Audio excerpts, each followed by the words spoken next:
Kabanata 6. Nanlaki ang mata nito nang makita ang laman ng maliit na bag. Ang laman pala nito ay ibon ngunit ito ay patay na. Habang tahimik na nakatingin si Moyongbo sa maliit na lalagyan ay dumating na ang tatlong bata. Habang tumatakbo ang tatlo at pawisan na nakatingin na takang-taka ang mga ito kay Moyongbo. Tinawag na ang mga bata at pinapila na sila. Sinabi ni Master sa mga batang bagong dating nabuksan na rin nila ang mga bag na binigay niya. Agad naman binuksan ng mga bata ang maliit na bag. At nang makita na ang laman ng bag ay laking gulat ni Jegalmi na isang ibon ang laman ng maliit na bag. Pero ito ay buhay. Hindi katulad ng kay Moyongbo na patay ang ibon. Habang tulala at nagtataka ang mga bata ay nasa likod na si Nangbong Mae. Sa wakas nakarating din siya pero sa sobrang hina nito ay halos mawalan na ito ng malay. Sinabi ng mga bata sa kanya nang buksan na rin niya ang kanyang bag. Napalingon naman siya sa kasama niyang mga bata. Sinunod naman niya ang mga ito at binuksan na nga niya ang bag. Katulad ng iba ay nagulat din ito sa laman ng bag. Nagtataka siya kung bakit may ibon doon sa bag at bakit hindi ito gumagalaw. Lumapit si Master Gwimiondok at tinusok ng dalawang daliri ang ibon sa acupuncture point. Biglang tumayo ang ibon at lumipad na ito. Masayang tinitingnan ni Nangbong Mae ang ibong lumilipad. Tiningnan ni Jegalmi si Nangbong Mae at sinabihan ito na sigurado akong ikaw ang pinaka-energetic dahil mabagal ka. Nagulat naman si Nangbong Mae sa kanyang narinig at hindi makapagsalita. Habang tahimik lang na nakatingin si Moyongbo sa apat na kasama niyang nag-uusap, ay biglang kinausap siya ni Master at sinabi niya na sa una palang sinabi na sa kanila na mayroong isang mahalagang bagay sa bag hindi naman agad nakasagot si Moyongbo. Sinabi niya na kung importante ba yung ibon na yon. Sinagot naman ito ni Master na kung ano ang nasa bag mo ay ang ugat ng buhay na tumatagas. Ang dahilan kung bakit iba ang mga pangkat sa sapa at magyo. Ito ay kapangyarihan upang protektahan. Sinabi pa niya sa kanya na siya ang unang dumating pero ang ibon ay namatay, kaya naman ang nakuha nito ay ang pinakamababang puntos. At lumapit naman siya kay Nangbong Mae. Upang sabihin din sa kanya na siya ang pinakahuling dumating pero matagumpay niyang naprotektahan ang ibon. Pero siya rin ay nakakuha ng pinakamababang puntos. Nagulat naman ito sa kanyang narinig. Habang tahimik na tinitingnan siya ni Moyongbo. Kaya tinanghal na ni Master na si Jegalmi ang nakakuha ng unang pwesto. Samantalang si Wonpyo naman ang nakakuha ng pangalawang pwesto at ang pangatlo ay si Yuryong. At nang natapos na ang pagtanghal sa mga nanalo ay biglang umalis si Moyongbo. Ngunit agad napansin ito ni Instructor Yang Junghyuk. Nang tangkang pigilan niya ito ay sinabi naman ni Master Gwimiondok na hayaan na lang ito. Kailangan niya ng oras para mag-isip. Sinabihan na rin sila na magpahinga muna at bumalik na lang sila sa hapon para sa susunod na klase. Habang nagpapahinga sila na nakaupo sa malaking bato ay tiningnan ni Nangbong Mae si Wonpyo. Kinakausap niya ito habang nakapikit ang mga mata at magkadikit ang dalawang palad. Nagpakilala siya kay Wonpyo. Sinabi pa nito na kung taga Shaolin ba ito. Tinanong niya rin ang pangalan nito. Pero hindi pa rin ito sumasagot sa kanya. Natataranta na si Nangbong Mae nang hindi pa rin ito gumagalaw at sumasagot. Kaya naman naisip niya na ayaw siyang kausap nito. Tahimik at biglang inimulat ang isang mata ni Wonpyo at kinuha ang panulat at may isinulat sa papel. Pagkatapos ay pinakita niya ito kay Nangbong Mae. Tahimik lang niyang binabasa ito. Kaya pala tahimik ito ay sinusunod niya pala ang utos ng punong monghe. Masaya namang nakilala na niya tong kalbong ito. Tinitingnan lang ito ni Kalbo at pati na si Jegalmi pero si Yuryong ay nakangiti naman sa kanya. Biglang may narinig si Jegalmi na nag-uusap. Nagtatanong ang isa na kung gaano pa kalayo ang pupuntahan nila. At sinabi pa nito na bumalik na lang daw sila. Hindi naman ito pinakinggan at nagpatuloy lang ang mga ito. Hanggang sa matagpuan nila ang lugar ng ensayuhan ng ibang grupo. Ang dalawang nag-uusap pala na ito ay nagmula sa pangkat ng baboy. At ito ay si Hyun Mugi at si Dang Weju. Nagulat si Dang Weju nang makita niya si Nangbong Mae. At nang makalapit ito sa kanila, ay agad itong nagtanong na kung bakit ito naroroon. Pautal-utal na nasabi ni Nangbong Mae ang pangalan nito. Ito palang bata na ito ay nagmula sa ang 4,000 lason. Isa sa 5 henerasyon. Sa mga pagkat ng Baekdo Murim, ito ay isang prestihiyosong paaralan na pinakahawig ng Sapa. Ito ay may kalupitan sa lahat ng paraan. Sa gamit ang pagsasaulo at lason. Sinabi pa ni Hyun Mugi na bakit andito siya. Ang kahihiyan ng pamilyang Nambungse. Paano ka nakapasok sa Baekmukwan? Nagtanong naman si Dang Weiju. Na anong pangalan ng grupong ito? Pautal-utal niya muling sinagot ito na grupo ng ahas. Sinabi pa ng mayabang na ito na grupo pala ito ng mga ahas. Sinabi pa nito na parang ang mga miyembro nito ay mahihina. At tinitigan na may pagmamaliit si Nambungmae. Ang gusto niya lang daw sabihin na bakit tumatanggap sila ng isang katulad niya. Hiniram mo ba ang kapangyarihan ng koneksyon ng iyong pamilya? Sinagot naman ito ni Nambungmae na sino naman ang magsasabi niyan. Ginagawa niya ang kanyang masamang gawain sa likod nito ay ang 4,000 puison. Walang masabi si Kalbo sa kayabangan ng dalawang ito. Si Jegalmi naman ay halatang naiinis na. At ang mga daliri ni Jegalmi na nakakapit ng mahigpit sa kanyang braso sa galit nito sa mayabang na si Dang Weiju. Sumabat na si Jegalmi at hindi na nakapagtimpi at sinabihan ang mga ito na anong kalokohan ang pinagsasabi mo. Nang tumingin ang dalawang mayabang ay gulat nang makita si Jegalmi. Nasabi pa ni Dang Wuji na nagtataka kung bakit andito rin ito. Habang si Hyun Mugi ay namumula ang mga pisngi, mukhang may lihim na pagtingin ito. Seryosong sinabihan ni Jegalmi ang dalawang mayabang na huwag na sila pakialaman at humanap na lang sila ng ibang pagkakaabalahan at umalis na lang sila. Sinagot lang ito ng tawa ni Dang Wuji habang nakabuka ang pamaypay sa may baba nito. Sinabi pa niya dito na parang pinagyayabang niya ang Jegalse sa pagiging member ng Liga ng Murim, pero kung ayaw mong maging kalaban aming pamilya na Dangmun, ay manatili ka lang kung nasaan ka. Pagmamayabang na nakatitig at nakatakip muli ang pamaypay sa kanyang bibig. At muling nainis si Jegalmi sa mayabang na lalaking ito. Maya-maya pa ay nakarinig ng boses na pinapaalis siya sa daanan. Nang papalingon na ito ay nagulat ito. At pautal-utal na sinabi ang pangalan ni Mo Yongbo. Sinabi pa niya na pati ba itong lalaki ito ay miyembro rin ng grupo ng mga ahas. Nang nagkaharap na sila ay binati naman ito na matagal na silang hindi nagkikita. Nakita kita sa ika-5 henerasyon ng pagtitipon ng isang beses.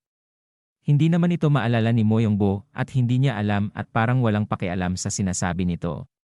Kaya naman ang naging reaksyon ng mayabang na ito ay tila ba napahiya. Kaya naman hinawakan ang balikat ni Mo Yongbo. At pasigaw na sinabi nito sa kanya na kaya ba hindi niya pinapansin siya dahil sa ang mga magulang nila ay malapit sa isa't isa. Biglang lumiwanag ang mata ni Mo Yongbo at kinuha ang kamay na nasa balikat niya at pinilipit ito.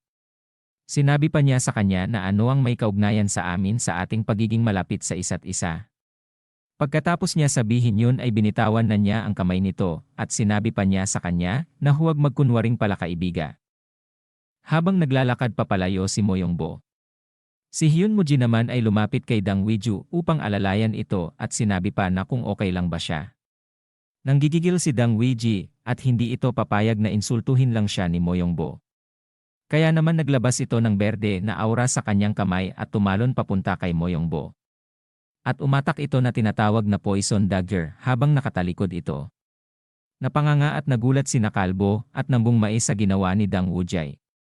Nang malapit nang tumama ang atake na ginawa niya ay mabilis na wala si Mo Yongbo. Pagkatapos ay sinalubong ito ng malakas na suntok nito. Sa lakas ng salubungan ng atake nila, ang mga daliri ni Dang Wuji ay nabali.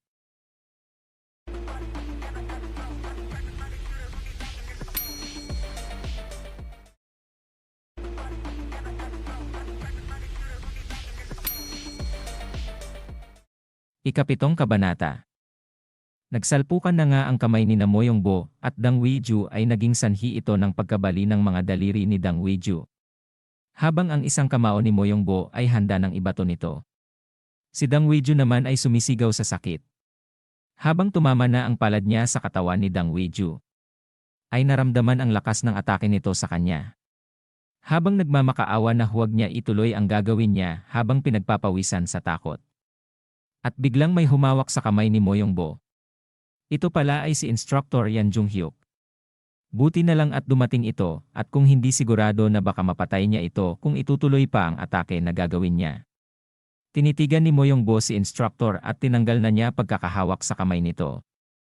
Naglalakad na papalayo si Moyongbo sa kanila habang nakatingin lang si instructor at si Dang Weiju. Lumingon sa dalawang mayabang si instructor at sinabihang pumunta sila sa silid ng konseho. Sumang-ayon naman ang mga ito. Umiiyak sa sakit si Dang Weiju habang hawak nito ang bali ng mga daliri niya. Ang kasama nitong nasa likod ay nag-aalala habang nakatingin sa nabaling mga daliri ni Dang Weiju. Papalayong naglalakad si Moyongbo. Ang mga bata at si instructor ay nag-aalala sa kanya. Habang minamasdan papalayo ito ay sinabihan siya ni Master Gui Myeondok na napakaseryoso naman ng muka nito.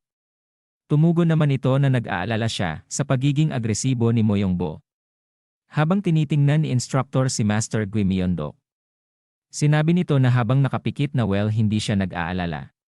Makikita dito na isang malaking puno at sa baba nito ay isang nakaumpok na lupa at may isang puting bulaklak sa tabi nito. Makikita ang bundok na matarik at may boses na tila ba may nag-iinsayo. Ito pala ay si Master Gui Myeondok. Nagtataka naman ang mga bata kung ano ang ginagawa nito. Habang patuloy pa rin ito sa pagbubuhat ng dalawang bato na nakalawit sa magkabilang kahoy na nakapatong sa kanyang balikat. Sinabi pa nito na ito daw ang daan upang maging behasa sa pakikipaglaban. Habang sinasabi niya ito ay namumula na ang mukha at pawisan sa sobrang bigat ng binubuhat nito para sa kanya.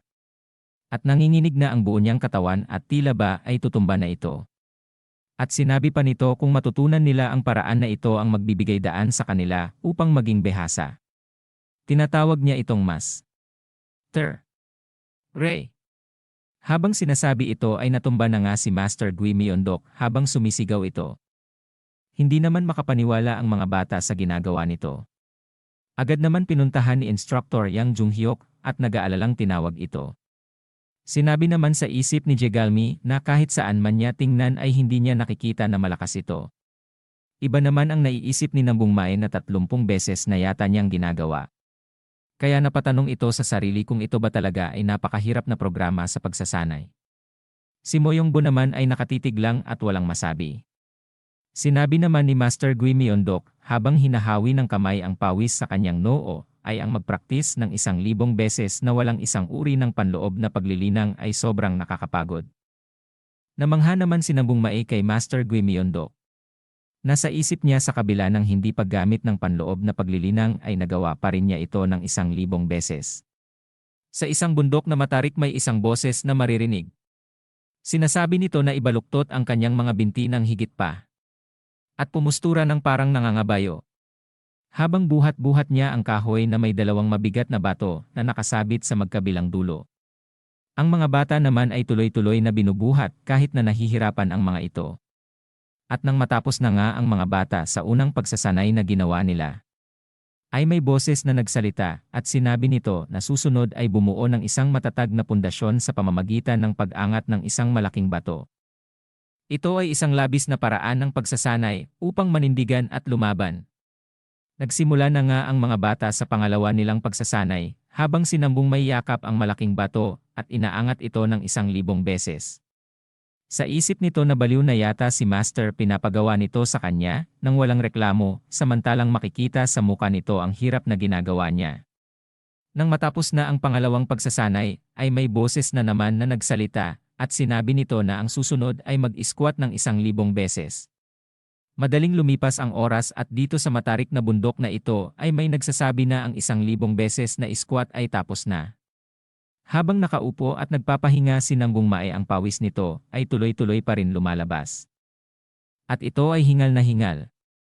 At nanginginig pa ang buong katawan habang iniisip niya na ang pagsasanay niya na ito ay sadyang nakakabaliw kaya naman nagsasanay ito upang makahabol kay Nahyung at Nunim. Napatanong naman ito sa kanyang sarili kung ano na ang ginagawa ng iba niyang kasama.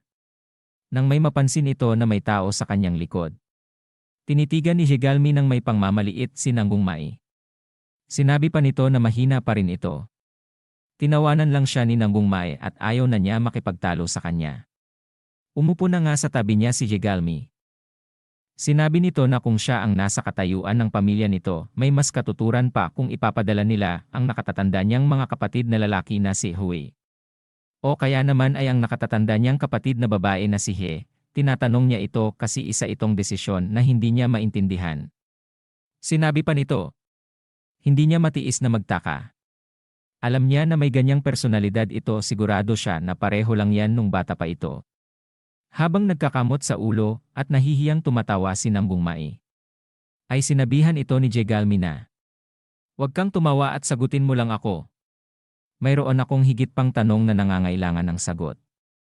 Sumagot naman si Nambung Mai na, hindi niya alam kung bakit niya ako pinadala. Ay ganun ba? Okay sige, ikaw talaga ay may mahinang ulo. Nagsalitang muli si Nambung Mai na, pero ano pa ang gusto mong malaman?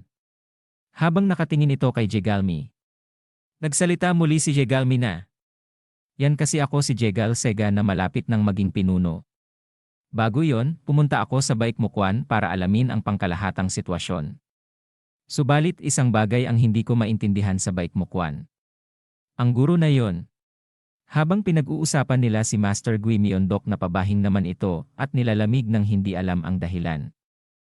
Napasabi naman si Nambung Mai na ang ating guro. Hindi ba parang peke siya, sabi ni Jegalmi. Nagulat ang mga bata sa kanilang narinig. I've looked through Jegal's intel pero hindi ko alam kung paano siya. Sa mga matatanda, ang pangalang Gui Myeondok ay isang alamat. Ang sandatahang lakas ng Liga ng Murim ay kilala bilang Liga ng Pulang Bulaklak. Sa katunayan, mayroong isang nakatagong organisasyon na tinatawag na Black Flower League. Walang nakakaalam kung ano ang hitsura nila dahil lahat ay nakamaskara. Ang Panginoon lang ang nakakaalam kung sino sila. Nabalitaan ko na naging guro sa Baikmukuan ang leader ng Black Flower League na si Gui Myeondok. Maniniwala ka ba dito? Tanong niya kay Moyongbo. At napatingin din ang mga kasama nilang mga bata. Na nahihimik lang si Moyongbo. Tsaka Gui Myeondok daw siya, pero never niya pinakita sa amin ang skills niya. Pinakita sa amin ni Instructor Yang Jong-hyuk ang husay niya. Ito ay hypothetical pa rin, ngunit ang posibilidad na ang Gui Myeondok na yon ay fake ay 70%. Sinabi naman ni Nambung Mai na, paano kung siya ay totoo? Sumagot naman si Jegalmi na, anong ibig mong sabihin kung makumpirma namin na peke siya ay isisiwalat namin siya? Makikitang muli si Master Gui Myeondok na nilalamig na naman habang pinag-uusapan nila ito. Napunta na ang eksena sa grupo ng baboy. Makikita na isang bata ang nagsusumbong sa matandang nakaupo at nakapatong ang baba nito sa kanyang dalawang kamay na naglalabas ng dilaw na aura. Ayon sa pagkakasabi mo na ang grupo ng ahas ay binugbog ka ng grupo nila. Ito pala ay siguro ng baboy na si Gumakho. Sinabi pa ng batang ito na, tama yan. Saka hindi naman sila pinarusahan ng teacher na nakaupo sa gilid. Ito pala ay si Dang Wijay. Na binugbog ni Moyongbo. Sinabi ng guro na ito na, isang guro. Biglang hinawakan nito ang kanyang espada at sinabi nito na, sinong hindi nagparusa sa mga gumawa ng ganitong kaduwagan? Sinabi pa niya na pupuntahan niya ang mga ito kaya humanda na sila, darating na ang dakilang dohyok. Habang hawak ng dalawang kamay ang kanyang espada at naglalabas ng dilaw na aura. Makikita na si Dang Wiju ay ngumingiti ng nakakaloko na parang sinasabi na yari na kayo ngayon. Dito na nagtatapos ang Kabanata 7.